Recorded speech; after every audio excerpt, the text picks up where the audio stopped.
Hi, welcome to A Punk with Toys. My name is Lawrence, and today in this classic review, we're going to be taking a look at the G.I. Joe, A Real American Hero, Spirit, and Freedom. Now first, I want to give a big shout out to Johnny Reno, aka Cage's Customs, depending on what platform. He helped me complete this guy. He sent me the gun, his piece right here. He also sent me a Freedom with the broken, but I actually already have this at my original Freedom. This is my original Spirit, and if I am correct, this is my original backpack, because I remember always having the original backpack, but having the grayed out gun, and I know I was missing this piece here. You can also see he is a little worn. So anyway, we're going to take a look at this guy. Many of you that have been following the channel know I'm not a huge fan of Spirit, and it all goes back to one reason. He could not beat Storm Shadow. Storm Shadow would have kicked the crap out of him, but for some odd reason, in the TV show, they thought, hey, we'll just make it so Spirit can whoop Storm Shadow. You guys kind of know my feelings. TV show, I was a fan of it because I was a kid. But if you remember, Storm Shadow literally disassembled a tank by hitting it. I think he could beat up a this tracker fairly easily, but that's a story for another day. You guys know how I am. I kind of hold on to a lot of things from my childhood, like Sergeant Slaughter turning his back on Hulk Hogan in the USA. That's off topic. We'll deal with that when we get to Sergeant Slaughter. But anyway, we're gonna take a look at this. I know a lot of people love this guy. I thought the Classified, they kicked it out of the park. All right, they knocked this thing out of the park when it came to that. With that figure, so. Tell me a story. Did you have it? I know a lot of people love this figure. But let's get into the actual figure, the accessories, and everything that he came with. But before we do, please, if you like this content, take a second, hit that like button, hit that subscribe button, hit that bell notification so you're notified every time I drop a G.I. Joe review. All right, so here we have Spirit, and once again, thank you to Johnny Reno, Cage's Customs, for hooking me up so I can complete this guy. So first off, we'll take a look at all of his accessories. This guy is really, his design is really done well. A lot of stuff to it. So first off, we'll take a look at his bird Freedom. Again, we are missing his claws. This allowed him to land right here on his wrists. Unfortunately, so many of these have broken. The same with like Polly and stuff. But looking at this non-articulated bird, he has just two paint, well, I guess one paint app. Looking at it, he's clearly in this brown, and then you have the painted head, painted tips of his wings, and then you have the painted tail. But you look at that design, you can see a lot of detail right inside of it, so it really does look like it's feathers. You can see his beak. I don't believe the beak was ever painted yellow. It should have been. You can see where his eyes are at, and then on the outside, you can see exactly how his feathers are supposed to look. And there's different types of feathers. Feathers up here, and then they're different down here. So a lot of detail was put in just to designing this little bird. As for Spirit, he was considered a tracker. From what I understand, you're no longer supposed to say that because it's offensive for some reason. So I'm going to try and get this piece off of him. Now, I mentioned earlier on some of the other figures, these things are a pain. And there's no way to really get around it, all right? This is going to be bigger and cumbersome, especially when it comes to a 3.75 figure. So, looking at this here, he has a little piece that's going to hang down in the front and the back. He's got a couple little pouches right there. Right there. And technically, I had him on backwards, because when you look here, you can actually see the belt buckle. And a lot of design put into this. And again, this is very pliable. So you are able to get it on, but it is one of those things that it takes a little bit of time. You kind of struggle with it just a bit. Here's his backpack. All right. And on it, we can see a couple what look like smoke grenades or flashbangs. You can see his ammunition right here. So these are a bunch of little arrows. As a matter of fact, they're not really arrows as much as they are magazines or clips. This technically would be a clip, I think. But anyway, you can see they're split right here. So they actually match right there. So till just now, it didn't really dawn on me, but these are magazines or clips that go into his arrow gun. Here we have his big pouch on the bottom. You can see the little the the belt buckles that are holding it together. You can even see the design of where they would have sewn it in to keep it on there. So amazing design, a lot to this. You can see exactly how this goes up right here. And on the back, you can actually see right there. So it holds it together. So that's actually supposed to hold it on, but you can see which way it's supposed to go. As for this gun, it is a very unique gun. You have all these little arrows, and maybe they consider that to be offensive because it's supposed to represent a bow and arrow. I'm not really sure. So we do have a trigger guard here. Then you have your grip. You got a really nice looking stock, even has a little bit of detail right here. You're going to have your scope. What looks down here is just like your grip to hold it right there. Again, this thing shouldn't heat up because you're firing little arrows. And then you got a very unique little tip along with the barrel. Again, what a unique looking gun. And right there, it actually looks like you can kind of insert them if it jams. So it's actually different. Is it different? No, I guess it's not different on both sides. But again, a neat looking gun. And I'm glad to have all the originals because it does have this very unique green to it.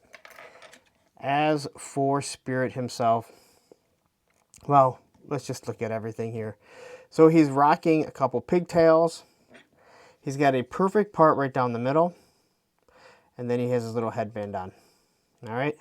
So it does split it really nicely. You can even see right here, he's supposed to have some ponytail rubber bands right there.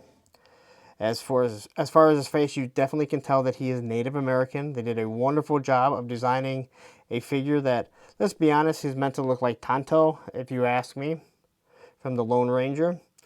Eyebrows, eyes are the exact same. Dot right there, painted on the side. You see his nice little mouth, and then you have his nose. But he has some fairly big cheekbones, so he's very prominent. I mean, you can see what his facial features are like. Here he has a red shirt underneath, a couple feathers right here. A matter of fact, let me take that back. He's got a collared shirt, and this is a necklace with some feathers on it. Two different types of grenades. So this is the flashbang or smoke grenade and the regular hand grenade. Little pouch right there, or pocket right there. And then you have your his knife in the sheath here with what looks to be like some sort of feathers. I would assume something that they were trying to make it very Native American. All right, and then you're obviously, there's the shirt so you can see that he has to button it up. All right, over on this side he has some sort of insignia. I'm not sure what it is. Ooh, look at that. I'm so scared of cracked wrist now. There's his stripes. As you run down here, you can see the wonderful folds because he has his shirt rolled up. And when you look right here, again, I love the fact that you can see just those little wrinkles through it. And then right down here, as you go down his hands, you get to his wrists. It has these little bracelets. This bracelet here, I believe, if you see it's thicker, it's meant so this is how freedom is going to land on him so he doesn't scratch them. On the back, you just have a couple pleats right there of how dress shirts kind of look. On his back here, you get a nice little, couple nice little, pockets. I don't know why that word was eluding me. No belt. So he is wearing some sort of spandex.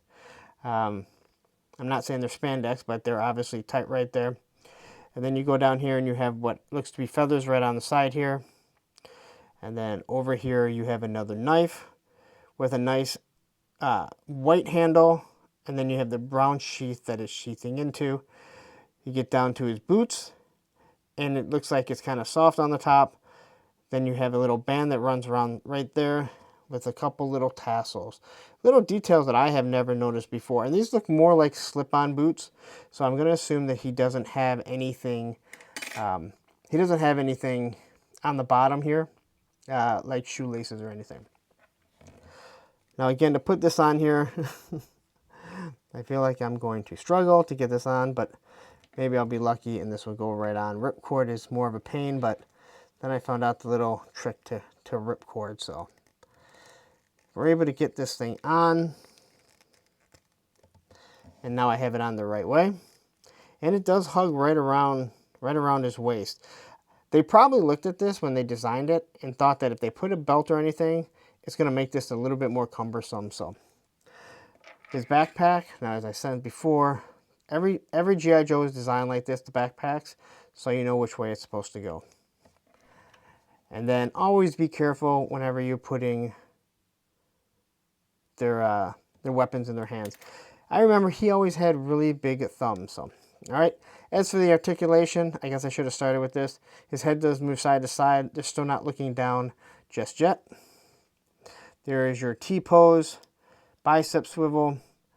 Let's just kind of take our time. I'm worried about these elbows cracking. All right. So there you go, just like that. A little over 90 degrees.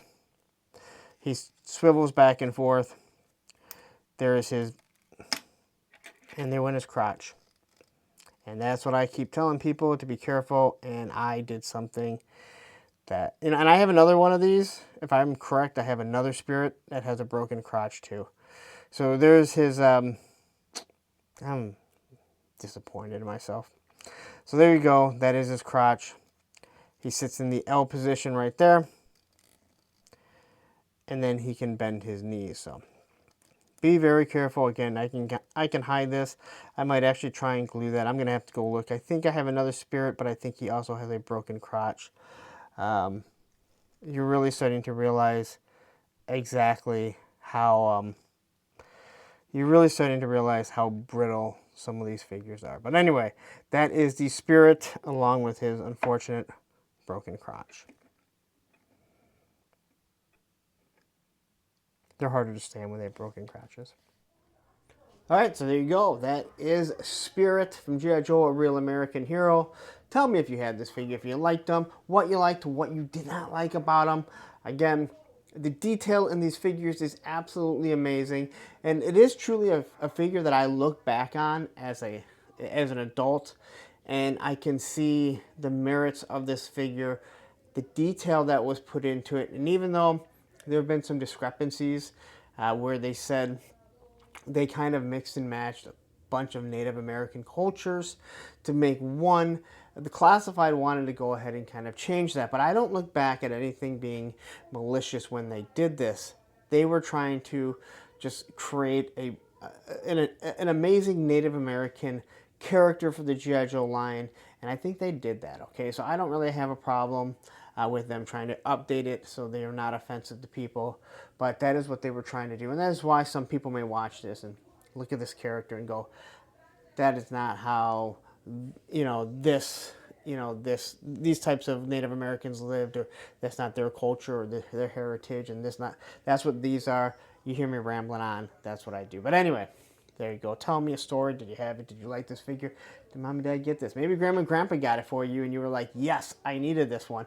Or maybe you were like, screw you, you could not beat Storm Shadow. I hold grudges. I have no problem with it. I'm going to get out of here. If you stayed this long, please take a second, hit that like button, hit that subscribe button, hit that bell notification so you're notified every time I drop a classic review. Now what I'm going to do is I'm going to get out of here, but right up here I'm going to leave a link to another classic review that I've done, and down here will be the playlist of all the ones I reviewed. Take care.